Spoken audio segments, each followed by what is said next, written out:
My name is Jay Gibbons. I live in Portland, Oregon, and I'm a non-binary transgender person. Oregon is about to become the first state in the entire nation to offer a third gender marker on its state identification and permits and driver's license cards.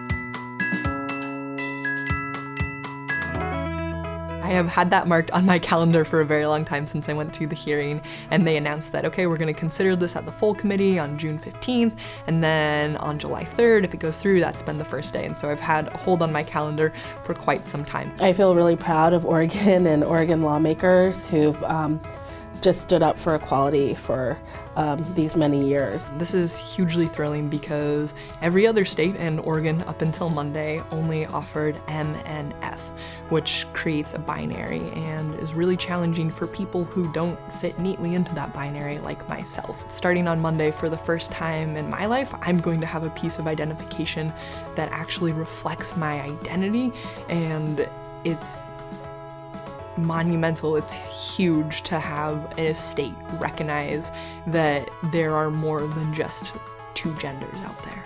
I am really excited. I'm still nervous, and it doesn't make any sense why. Like, I know they're gonna give it to me. It's gonna happen, you know. I have the money to do it. I can fill out the form. Like, I've mentally walked myself through all of those steps, but there's still something just really intensive feeling about it. I think that folks don't realize how many people in the transgender community actually identify as non-binary, but in the biggest survey that happens of the trans community, the US Transgender Survey, fully 1/3 identified as non-binary. From the very time we're born, they're assigned a gender. You know, the doctor says, oh, it's a boy or it's a girl, and thus a binary is created.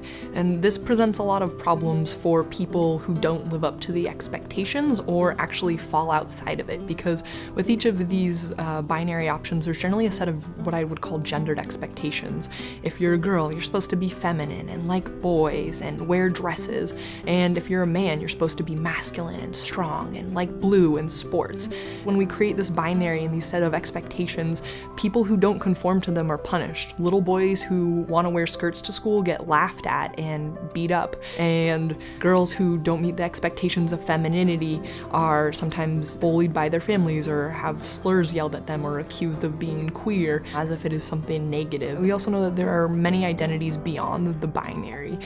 There are intersex people, there are transgender people, non-binary people, agender, genderqueer, and so many more. And so when we only create two options, it inherently leaves people out. When we create spaces or recognize identities outside of the binary, we create a better opportunity to provide people the dignity that they deserve. As part of my transition process, I changed my name, started using different pronouns, accessed some medical care, and for me, the last thing that's really missing in my personal process is that my ID doesn't accurately reflect my gender identity, and I'm really excited to have that be changed on Monday. I know everything won't be perfect when I have a new ID, but I know at the very least I will definitely have more confidence in the fact that the state of Oregon is seeing me for who I truly am, which is a constant challenge as a transgender person, is to have my identity recognized. I am hopeful that in my daily interactions that things will be better. For example,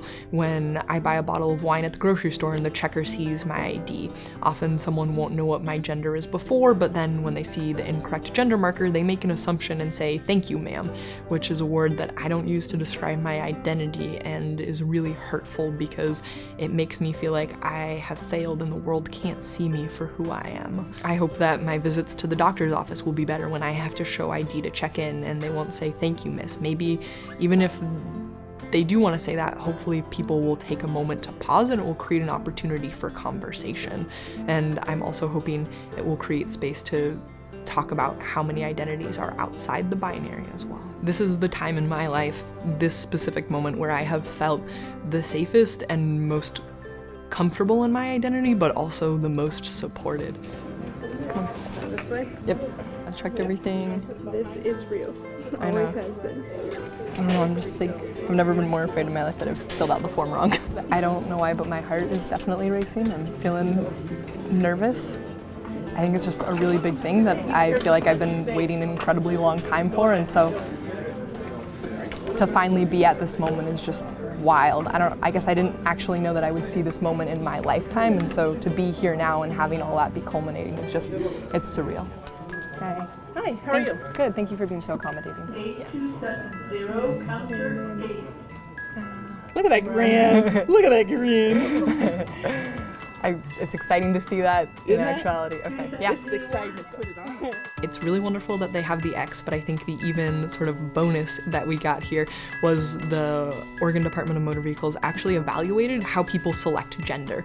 There is no longer going to be a burden of proof requirement, and so people have the opportunity to self-identify and check the box that best reflects their identity, which I'm a huge fan of. People know themselves best, so why don't we let them decide what they need? So in Oregon, to get an ID card with this new updated X, people just need to go to the DMV, fill out an application, pay the applicable fee, and go What from you're there. going to do is you're going to sign in that box right there.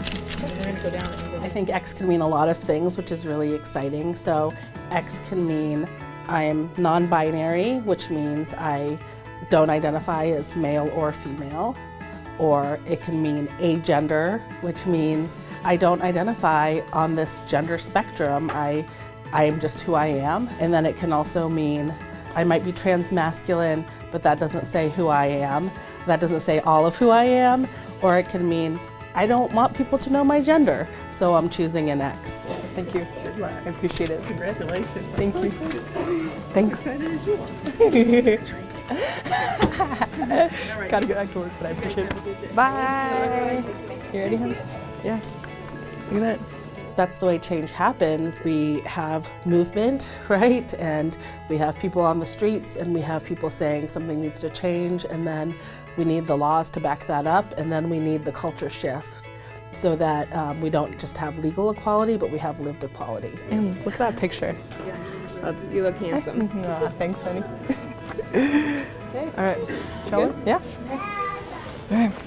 For me, this feels like something that is really monumental and maybe the end of, or I guess kind of the last step for me and something that I need, but it's really important to look at what else we need to continue to do, because this ID is not going to stop violence against trans women of color, and it is not going to solve how high our houselessness rate is for LGBTQ youth. So I would just generally say we should definitely be excited, and then the day after, on Tuesday, we also all need to stay engaged and stay involved, because there's still so much more work to do.